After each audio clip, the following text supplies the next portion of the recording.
Kumusta ho kayo lahat dyan mga kababayan? Welcome back sa PH Update. Muli ho tayong nagbabalik sa panibagong reaction video. At dito sa video na to magre-react ho tayo dito sa interview nitong si DILG Secretary John Vic Remulla dyan kay Ma'am Karen Davila. Kaugnay pa rin ho doon sa estudyanteng kinidnap at pinutulan ng hinliliit. Alam niyo ho mga kababayan, tayo ay masaya na nasagip ang bata na yan. Pero ang tanong, bakit ho kaya ang lalakas na ng loob nitong mga masasamang elemento na to na gumawa ng mga ganyang klaseng krimen? Pero bago ho lahat ng yan, isang like at isang subscribe, masaya na ho tayo dyan. Sa mga bago lang sa PH Update, yung join button nandiyan lang ho sa baba. Ayun na nga mga kababayan, at dito rin sa video na to pag-usapan ho natin itong pagbibida-bida nitong si Kiko Pangilinan. Kasi itong si Kiko Pangilinan, yung mga dilawan senators ngayon, di ho natin malaman no, kung bakit bigla-bigla nakakapasok na naman ho sila sa eksena. Puro inutilo itong mga to eh.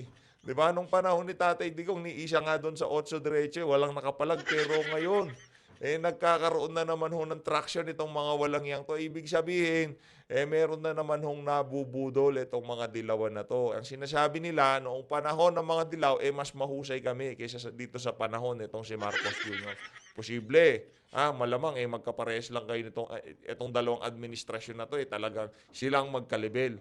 Pero ngayon, yung mga nagawa ni Tatay Digong dahil sa ginagawang paninira nitong administrasyon na to, yung tipong nawawala ho sa nawawala ho sa larawan, nawawala sa eksena.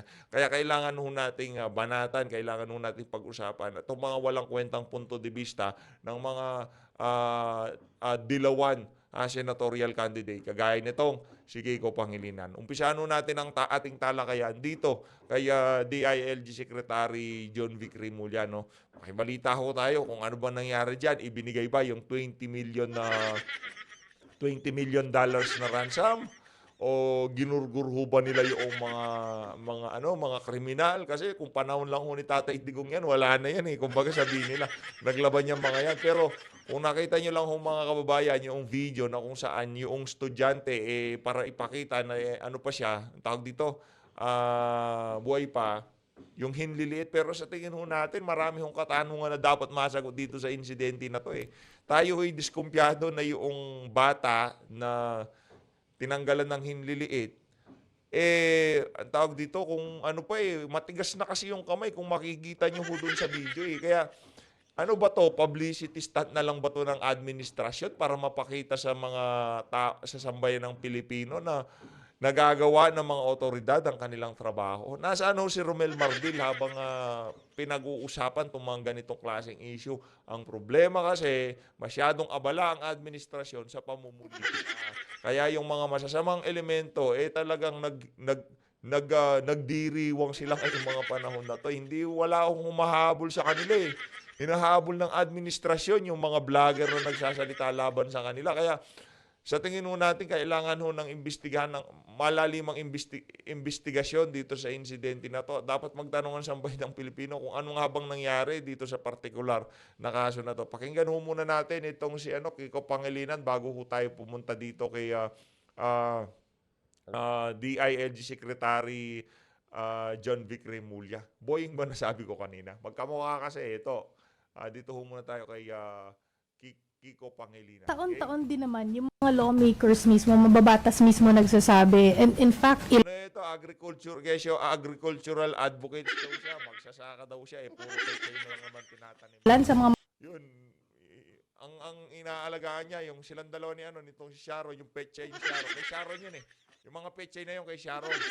Pero siya ang nagdidilig doon sa mga pechay, nanggagambol, siya nag-aalaga ng mga pechay ni Sharon. Ibig sabihin, taga-alaga ho siya ng pechay ni Sharon. Pero huwag niyo iboto yan si Kiko Pangilinan. Huwag niyo iboto yan kasi wala ho tayong mapapala dyan. Ang problema kasi dito sa mga politiko na to, kagaya nito mga nasa dilawan, pagka nagsalita sila, akala mo talaga totoo. Akala mo talaga meron silang ibubuga. Pero sa katotohanan wala hong kwenta yung mga yan. Wala ho tayong aasahan sa mga yan. mababatas na in-interview namin or candidates na in-interview namin dito ay gusto nila i-push talaga yung agriculture industry.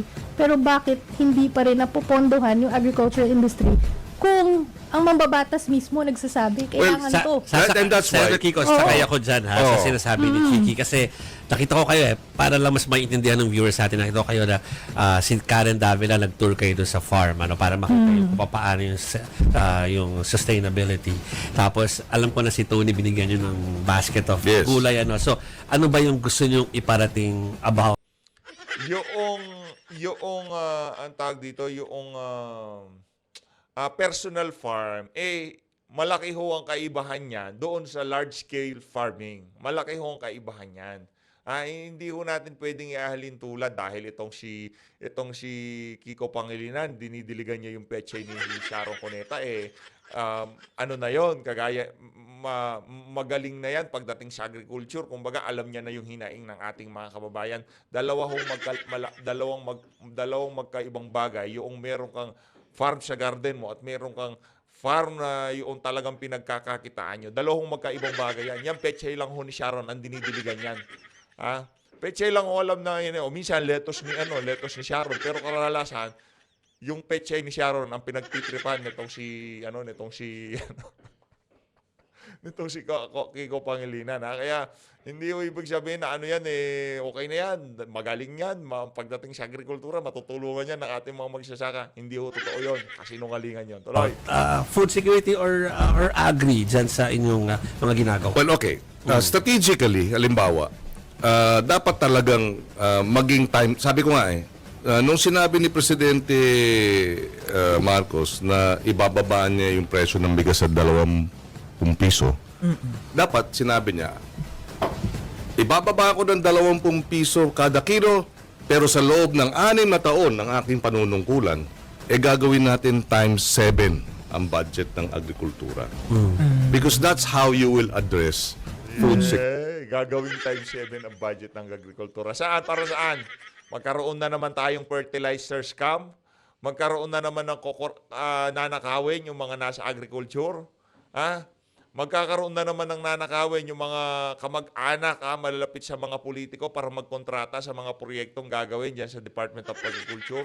Ang kailangan ho natin, kailangan ho natin kung gusto nating umayos ang mga sistema sa ating bansa, revolution at tamang mindset ng mga Pilipino. Sa totoo lang, nung panahon ni Tatay Digong, papunta na ho tayo doon sa tamang mindset ng mga Pilipino. Yung kahit papaano, yung mga Pilipino ay sumusunod na doon sa mga patakaran ng pamahalaan, yung mga tamang tawiran. Nag-uumpisa ho doon sa mga malilit na bagay, hindi pagtatapon ng basura kung saan-saan. Yung mga ganong klaseng bagay, mindset ho kasi yun yun ho kasi hindi yun. Kumbaga, kung merong magaling na leader, yan susunod ang mindset ng sambayan ng Pilipino. Pero pagka kahit na gawin mong 10 ulit yung budget ng Department of Agriculture, kung puro kurakot ang nakapaligid dito, wag na ho tayong umasa na mayroong mangyayari yan. Puro pambubola na naman na sinasabi sa atin ni Kiko Pangilinan na yan. Security. By putting your money Diligin mo na lang yung pechay. Yung mga pechay na lang yung atupagin mo. Wag ka nang tumakbo. where your mouth is and not putting the money in your pocket. Di ba? Now, bakit ko sinasabi yan? I've been to Thailand. I've been to Taiwan. I've been to China. Di ba?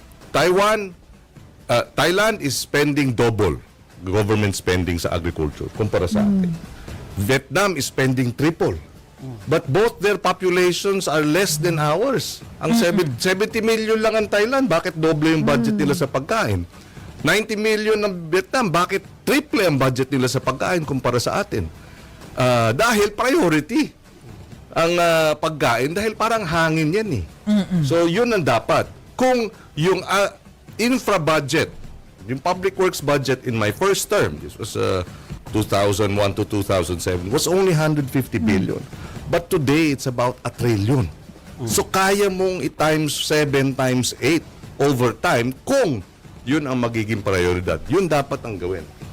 To put the money, and pag nakita ng private sector, ang pinakamalaking malalim ang bulsa, private sector. Malalaki ang kumpanya ng agriculture at agri-industry sa Pilipinas. Pero ayaw nilang mag-invest ng lubos kasi nakikita nila hindi priority ng gobyerno.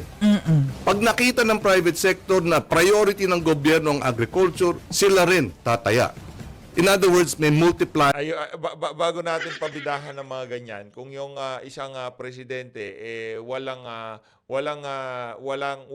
nakikitang magandang direksyon yung mga nasa baba niya, lalo na pagdating sa korupsyon. Kahit na trilyon, kahit na kintilyon pa ilagay mo diyan, nanakawin lang 'yan. So na naman bibida-bida ka na naman eh. Ayusin ho muna natin yung kung paano natin masisiguro bago lahat ng yan. Bago yung mga plano-plano nyo na yan, walang kwenta yan. Yung agriculture na yan, walang kwenta kasi walang mangyayari dyan. Ano lang yan, masarap lang pakinggan sa tenga kasi panahon ng kampanya. Siguraduhin muna natin na yung ating mga namumuno willing na mag-undergo ng hair follicle test. Willing na isa-publiko yung kanilang mga salin. Yun ho kasi yun eh. Willing na dapat yung mga government official pagka napatunayang nagnakaw, parusang bitay. Dapat doon ho muna tayo bago ho tayo mag-doble-doble ng budget. Yun ho muna atupagin natin. Kasi pagka yun, nakalagay na yan, kumbaga preparado na yan. Walang magnanakaw, diba? Magugurgur yung mamamatay. Magugurgur yung magnanakaw. Ganun lang naman yan eh. Ayusin ho muna natin. Maglagay ho muna tayo ng safeguards na kung saan pagka itong mga government official, pati yung mga barangay tanod, isama natin. Lahat, basta ikaw pinapahawak, inuutusan para bumili o hawakan yung pera ng pamahalaan, dapat accountable ka. Dapat meron kang pananagutan kung sakaling merong mangyari dyan. Diba? Ganun yung atin dito. Kung sakali, ganito. Napatunayan, inakyat sa Supreme Court na itong government official na to talagang nagnakaw to. Hindi ho 50 million 1 million lang dapat talagang gurgur yan. Gugurgurin yan. Pagka yun, nakaayos na yung mga batas na yon, talaga medyo kinikilabutan na itong mga politiko na to na magnakaw sa pamahalaan. Dahil pagka napatunayan, kahit 1 milyon lang yan, yari ka dyan, di ba? Pagka yun, malinis na tayo dyan, doon natin gawin yung mga pinaplano muna yan. Pag-usapan ho muna natin paano natin malilinis ang pamahalaan. Ipaliwanag nyo rin ho sa sambayan ng Pilipino na kahit anong batas pang ipasa natin, walang mangyayari dyan kasi puro magnanakaw ang nasa pamahalaan. Tama, mali? Yun ho kasi yun. Kahit na ano pa yan, kaganda-ganda pa ng nasa utak nitong si Kiko Pangilinan. Doblihin natin, maganda yan. Makikinabang ang mga magsasaka, Makikinabang ho na maigi mga magsasaka. The best ho yun, wala ho tayong problema doon. Pero, sinong mas makikinabang? Yung mga magnanakaw sa pamahalaan o yung mga magsasaka? Dagi ko kasi naglalaro doon sa dalawa na yun eh. Pagka hindi natin inayos na paparusahan itong mga magnanakaw na to, wala akong mangyayari dyan. Kalokohan lahat ng sinasabi ni Kiko. Higher effect in terms of capital, infrastructure, funding na mapupunta sa agriculture. When that happens, magiging first world na tayo. Half the nation's population nasa rural area pa rin.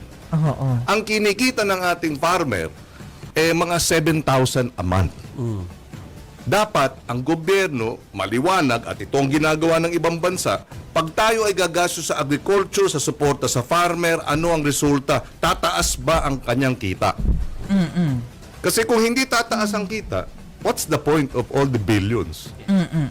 Kaya yung mga second generation o next generation ng Filipinos ayaw na mag-farming.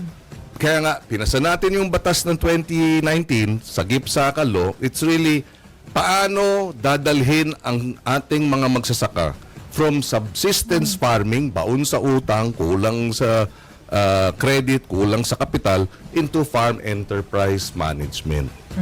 Dahil pagka farm enterprise na yan, Farm enterprise.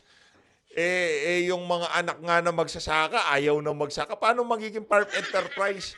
Yung mga magulang na magsasaka, ganito sinasabi nila. Kasi pagka sinasabing enterprise, dapat yan continuous yan Yung anak, ikaw, magulang, o yung anak mo, pangarap niyan, maging magsasaka din para, di ba, tuloy-tuloy yung kanilang hanap buhay. Pero ngayon, hindi yung mga magsasaka, magulang sinasabi nila, anak, pag kang papasok dito, ang hirap, nakikita mo naman si tatay, di ba? Ganon ang nangyayari. Ayusin nyo muna ko kasi napupunta lahat sa pagnanakaw sa totoo lang. Lahat ng pondo o sobra sa kalahati Saka lahat ng ahensya ng pamahalaan napupunta ho sa pagnanakaw. Sa DSWD, sa tingin nyo ho ba, lahat ng pinamimigay bilang ayuda napupunta sa bulsa ng mga benepisyaryo? Pagpalagay na natin napupunta yung pera, pero yung pakay nitong mga walang yang politiko na magpakilala at itanim sa utak ng mga benepisyaryo na sila nagbigay niyan, yun ho isang uri ng pagnanakaw. Dahil hindi galing sa kanilang bulsa yan. Ipinapakita nila na galing sa kanilang bulsa, pero ang totoo niyan, galing ho sa bulsa ng sambay ng Pilipino. Yun ho ang pagnanakaw. Mga credit grabber yung iba dyan. Akala mo kung maibigay nila yung pera, akala mo sa kanila, uri pa rin ang pagnanakaw. Dapat pati yung, yung parusang gurgur din yun para wala nang mag-epal dyan sa mga distribution na yan. Hindi ilagay yung pagmumukha nila dyan sa mga, sa mga pera, sa mga bags. Tingnan nyo ho yung mga box nitong si Vice President Sara Duterte pag namimigay ng ayuda. Office of the Vice President. Para sa Pilipinas, meron lang ganon. Hindi yung from Sara Duterte. Walang ganon. Si Tambaluslos, please support Martin Romualdez sa ganito, ganyan. Di ba? Ganyan ho sila. Partida, nakalagay pa ho yun sa pera, ha? Maengganyo na yung ating mga kabataan na pumasok yung next generation of Filipino farmers. Yun ang dapat natin gawin. And it has to start with government taking the initiative of investing in our agri-sector. In the end, mataas ang presyo ng pagkain, gutom ang taong bayan, hindi malengke ng masasarap na pagkain dahil hindi sinusuplayan ng maayos ng agri-sector yung supply ng pagkain. Hindi Ayan na nga, Senator Kiko, na Nako, malabo ho itong mga sinasabi na to ni Kiko Pangilinan. Hindi natin malaman. Ganito ho ba kalalim pag-iisip ng ating mga politiko? Yung tipong supply yung pa lang bago natin isipin yung supply, logistic pa nga lang yung mga farm to market road, yung mga nabubulok na kamatis dahil di na nakakaabot sa merkado, doon pa lang ho mga kababayan Paano mo sasabihin kulang yung pinuproduce ng ating mga magsasaka? Kamakailan lang, meron tayong nakitang post, mga kamatis, nako, tinatapon na lang ho. O bakit? Kasi walang bumibili. Yung processing plant, yung mga ganun ho muna dapat mga inaatupag natin Paano natin makukuha ng mahal at mapuproseso ng mabilisan yung mga produkto ng mga magsasaka? Dodoblehin mo, ang daming output, wala namang bumibili, itatapon na naman yan. Talaga si Kiko Pangilinan. Yung tipong binubola mo na naman kami.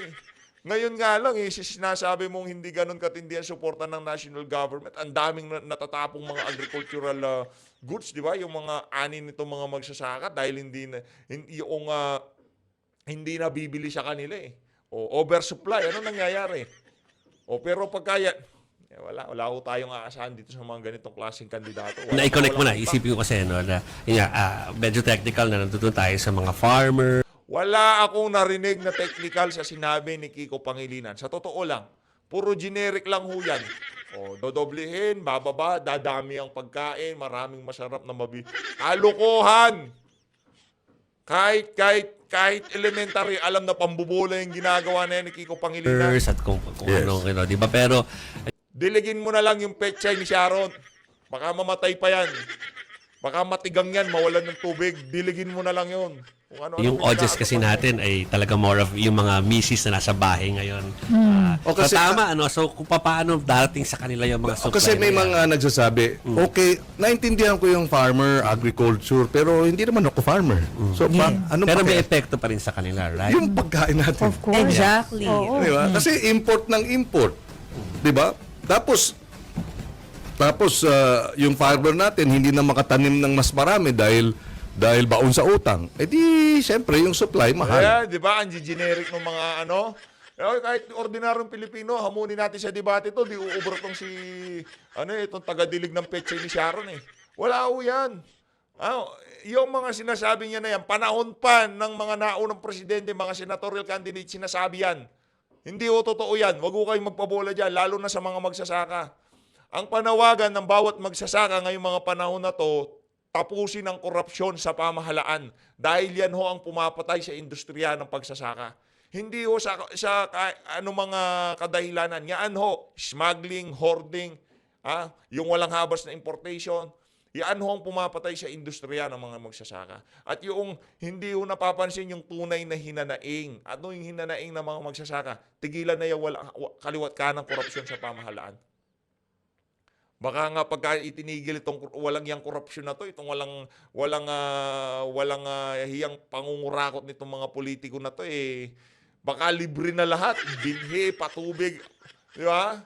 Baka libre na lahat. Kumbaga yung gobyerno, o yan, bibigay na namin sa inyo lahat, sa inyo lang ang lupa. Tapos yung ani, ibigay nyo sa amin, bibilin namin sa inyo. Di ba? Baka kung walang korupsyon, magagawa nga natin yun. Kahit na doblehin natin, triple, quadruple ang budget ng Department of Agriculture, naging DA secretary na nga si Bangag, wala siya nagawa. Bakit? Kasi puro buitre yung mga nandyan sa Department of Agriculture, puro magnanakaw. O kung hindi naman, kinukonsinti nila yung pagnanakaw ng kanilang mga kasama. Yun, Ay yung kakaunti at yung supply mahal. Pero pag binigyan natin ng support ang magsasaka, mangingisda, meron siyang equipment, meron siyang cold storage, meron siyang refrigerated. generic, Brad. Generic yan sa totoo lang. Kasi nung ano yan, kumbaga, hindi naman sinungaling to si Kiko Pangilinan eh. Kumbaga, ang sinasabi natin dito, yan hindi mapapa-implement kahit nabigyan nyo ng 12 taon itong si Kiko Pangilinan. Lahat ng pambubudol, ng pambobola sasabihin ho niyan para makaluklok sa Senado. Pero lahat ho ng sinasabi niya na yan, hindi ho mangyayari yan.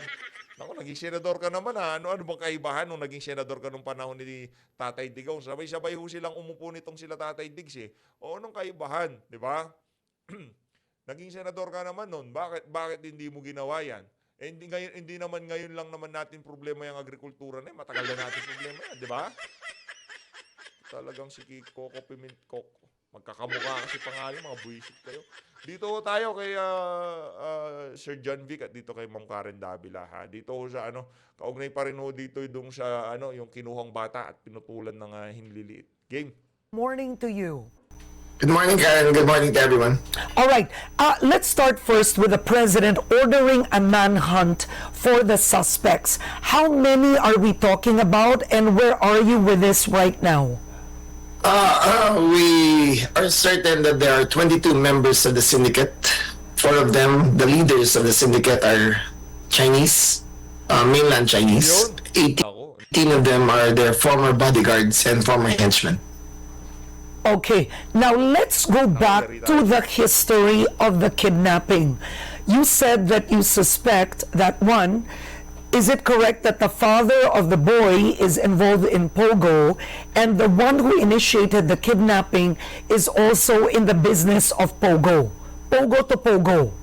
Yes, that as per our information, the parents of the suspect were former operators, had a license for a Pogo operation, and the perpetrator was a notorious Pogo operator from the year 2017 to 2022. Ito. Okay, and what happened based on the testimony of the boy? The boy spoke very little. He was still in emotional shock. But according to the debriefing afterwards, is that he traveled maybe 4 hours on the car. Then they stayed in the house. He was not sure where they were.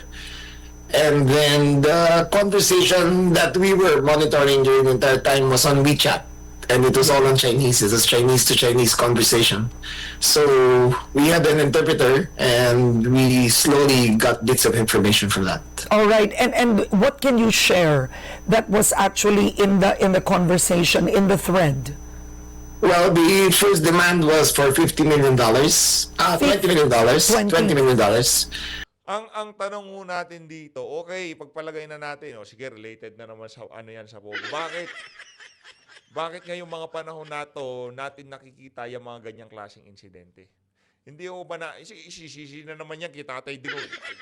Kasi pinapasok dito sa Pogo. Ganun ganun yung gusto nilang ihatid, yung kumbaga gusto nilang ipakita sa ating mga kababayan. Tingnan nyo na, Pogo na naman, issue na naman, Pogo na naman. Ang tanong mo dito, simple lang. Noon bang si Tatay Digong, ang presidente, meron ho bang nangyayaring ganyang insidente sa ating bansa? Alam ho kasi nila na pagka ginawa mo yan sa panahon ni Tatay Digong, talagang yayariin ganyan, totodasing ganyan, na hindi ka bibiruin niya si Tatay Digong. Pero dito, bakit ang lalakas ng loob? Mga banyaga pa ho yung iba. Diba? Bakit? Anong dahilan? Bakit ang lalakas ng loob nila? Kasi, kasi, bangag ang presidente. Diba? Hindi nabibigyan na pagtutuunan ng pansin itong mga ganitong klaseng kriminalidad. Ang pinagtutuunan nila yung pansin kung ano sasabihin sa kanila sambayan ng Pilipino sa social media. Si Tatay Digong, alam mo kung bakit, isa sa mga dahilan kung bakit nagtagumpay yung administrasyon. Wala ko siyang pakialam. Kahit sa international community, kahit na kung ano-ano pang iparatang niyo sa akin, wala akong pakialam. I don't care. Ika nga ni Tatay Digong, di ba? Oh. Ito kasi, konting kibot lang nila. Gusto nila pogi sila sa social media, pogi sila sa international community. Kaya hindi ho magtatagumpay ang administrasyon na to. Isa ho yan sa mga dahilan. Si Tatay Digong kasi, tawagin niyo akong ganyan? Tawagin niyo akong ganon? I don't care. Gagawin ko yung alam kong tama. At yung alam kong tama, yun ang nagpaganda sa Davao City. Yung gagawin kong tama, yun ang nagpatino sa mga mamamayan sa Davao City. Yun ang ginawa ni Tatay Digong. Napaganda niya ang pamumuhay ng ating mga kababayan noong mga panahon na yon, nawala yung kriminalidad. Nabawasan, malaki nabawas sa droga. Pero pumangit nga lang ang niya, kumbaga yung mga nasa international community, kaliwat kanan ng paninira sa kanya. Pero wala siyang pakialam. Kasi alam niya, yun ang interes ng sambayan ng Pilipino. Yun ang makakabuti sa ating mga kababayan. Pero ito hindi. Kung ano makakapagpapogi kay Bangag, di ba? Kung ano kung paano siya tignan ng international community. Yun ang importante kay Bangag. Kahit nakaliwat kanan ng krimen, kidnapping, droga, walang pakialam yan. Bangag yan eh. The mother became very hysterical and confrontational with the kidnappers, as you would expect. Of course. And she became very agitated with the situation. And she was denying that she had any of those monies. When it came to a point that she was not cooperative, that was when Saturday, if I remember, Saturday night was when they showed the video of the finger being cut off, the tip of the finger, the last joint of the pinky finger being cut off. Sunday night, we had a proof of life video where the boy was asked to sing the favorite song of the younger sister.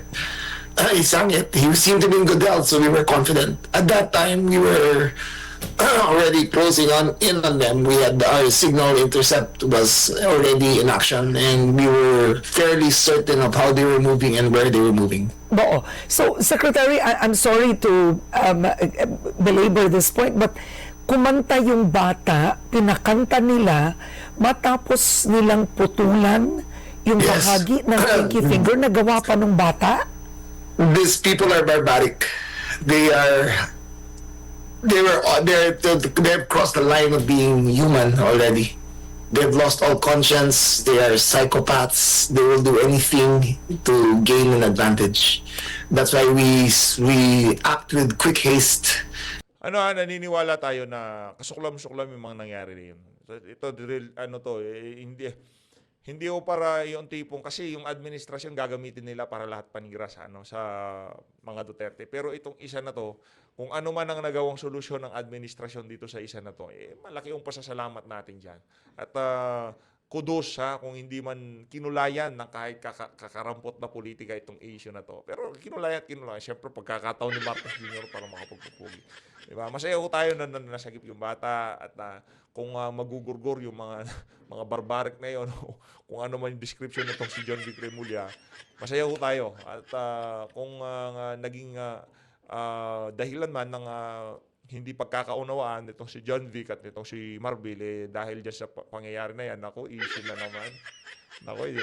Si Marbil kasi kung ano-ano pinag-aatupag, mga vlogger, diba? O yan tuloy, nasalisihan kayo. Yan si John Vic. Kung nangatrabaho, walang yakang chief PNP ka, wala kang kwenta, sabi siguro. And our men in the AKG and the NCRPO should be commended because they were diligently working non-stop for 72 hours before we rescued the boy. Okay. Saludo. Did the parents pay ransom?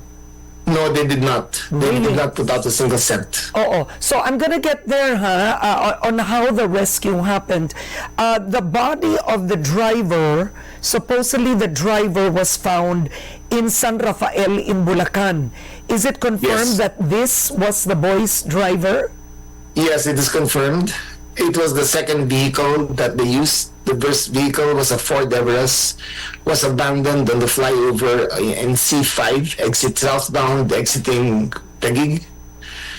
The second car was found in San Rafael with the slumped body of the driver. Yeah.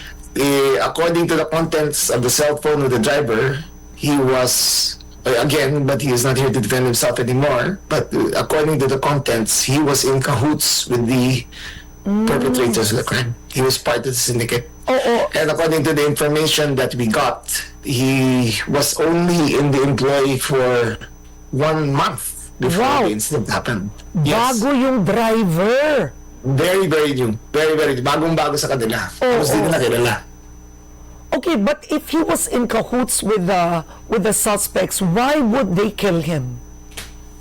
Well, that is part of the trail because he would be the first suspect in a incident like that. When the boy was texting his father that they were passing a different route because they lived within the BGC area, Oo. and he was exiting BGC and he was texting his father that why am I going on a different route? Wow.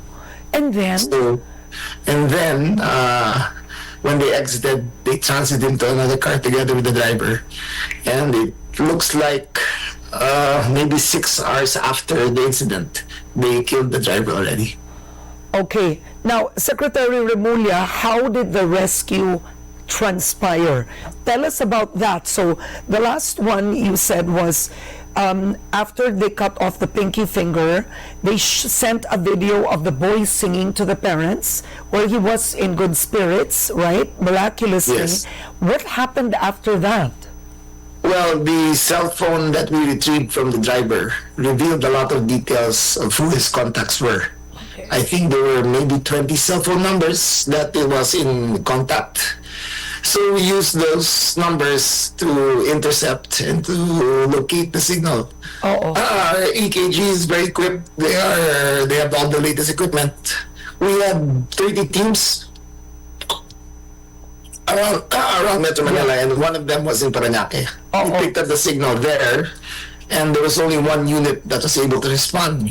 When we were on chase, Yeah. I mean, our team was on chase. Oo. I think the perpetrators noticed that there was something wrong, and they just saw the boy. They saw a boy, a Chinese boy in pajamas, so they stopped immediately. Because it was a choice between rescuing and making safety, rescuing the boy, Yeah. or getting after the perpetrators. We only had one choice, and that was to rescue the boy, Yeah. to make sure that he was okay. Secretary, if you need to pause and drink water, please do. I know you Yes. lack sleep. Please. Yeah. We stayed up the entire Yes, night. I feel you. We were in surveillance last Yes, night. no, and I feel you. It's very hard in the morning. I have the same struggle. So, ang tanong ko, yeah, it's natural. You wake up so early, you lack sleep. It's a cycle. Ayun na nga mga kababayan, dito na natatapusin ang ating reaction video na to. Kaugnay dyan sa nangyaring insidente na yan, no? Tayo ay masaya na nasagip yung bata.